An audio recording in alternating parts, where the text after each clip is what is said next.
This is the Leo Climaco podcast. Robert, I am very, very curious to know how you began your company and how it turned into this huge thing. Yeah, great question. John Smith Subs started almost 40 years ago Wow. by a guy named John Smith.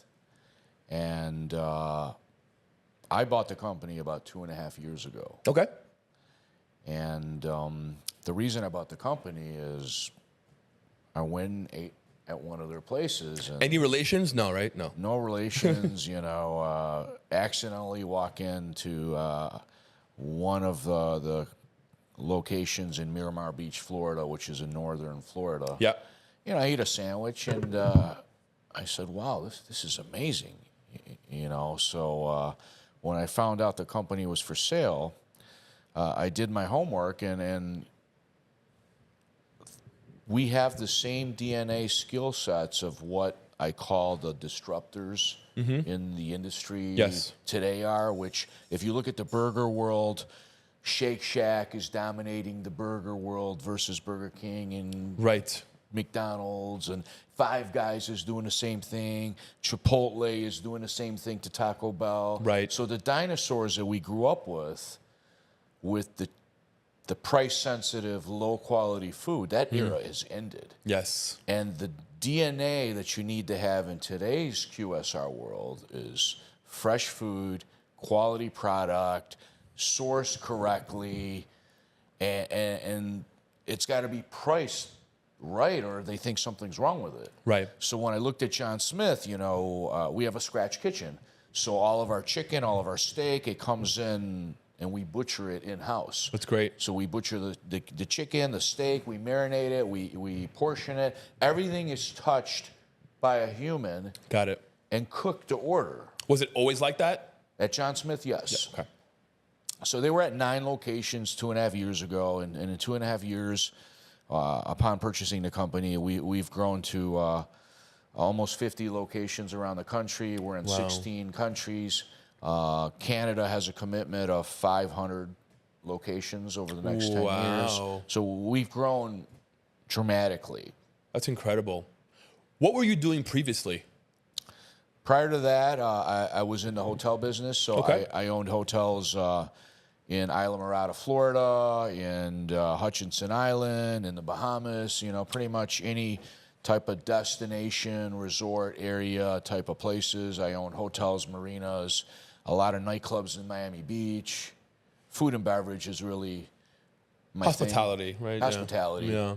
Was it a chain of hotels or just no, individual? they were all boutique, All boutiques. Boutiques. It's very incredible. How'd you get into that?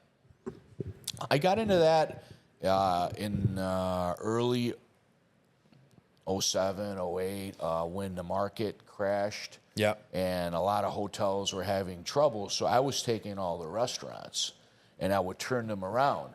And having my office next to the revenue manager and the hotel operations, I really learned what they're good at and what they're bad at.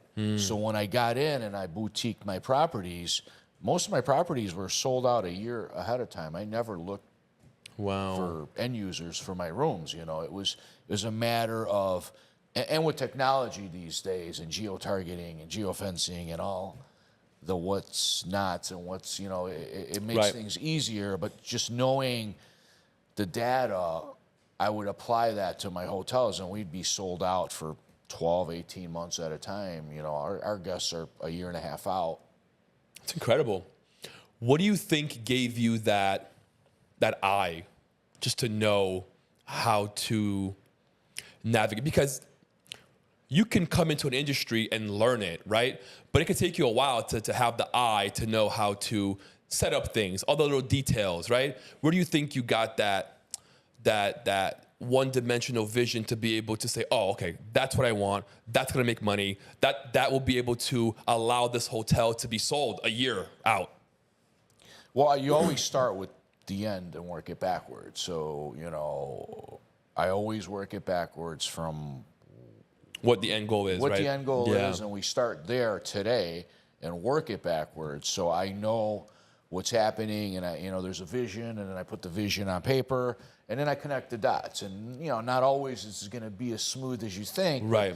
You stay the course and persevere, and eventually you get to the finish line. But I love to travel and I love to eat, so I'm a consumer.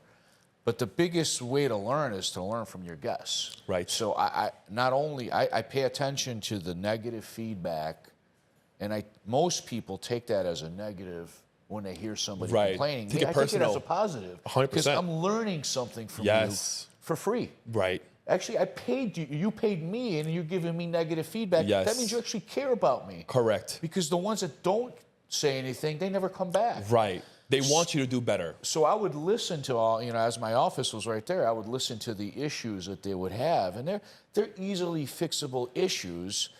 It's just, they're so minute that your average owner or management team constantly overlook it. Like towels and just it's the little things that become that big matter. Things, it's true. It's true. Tell me, I think this is mostly a curiosity question, but what are the steps that are required? What is the conversations? What's the procedure that's required to take a company from 9 locations to over 500 in one country? How does that happen? Well, a vision, obviously, and perseverance. And I think a lot changed from, my predecessors that sold me the company is they use salesmen to close these deals. Well, I'm the one that, from the journey of meeting the brand, I am the first person they meet, the person that sells them the franchise, the person that trains them. Wow. The person that shows up on opening week, the person that's part of construction. So I believe that a lot of these deals were closed because they invested in me. They want to join my journey. So it was a lot easier to grow knowing, hey, not only is the CEO here, he actually comes, he's part of the training. He does it. I come and open up the stores. I stay for 2 weeks after we open up the stores. And then they text me every night, and I'm involved as if it's my store. I treat every one of our franchisees as if, I'm a partner in that business. It's amazing. And I love what I do, though. Right. And what makes things gratifying for me is getting people to stop trading labor for dollars. So every time I sell a franchise, I'm turning them into an entrepreneur. For sure. And to me, that's more gratifying than anything because you might actually work more than you did at your job. Right. But eventually, you look back and you'll be so further ahead. Yes, because you're building something, right? Yeah.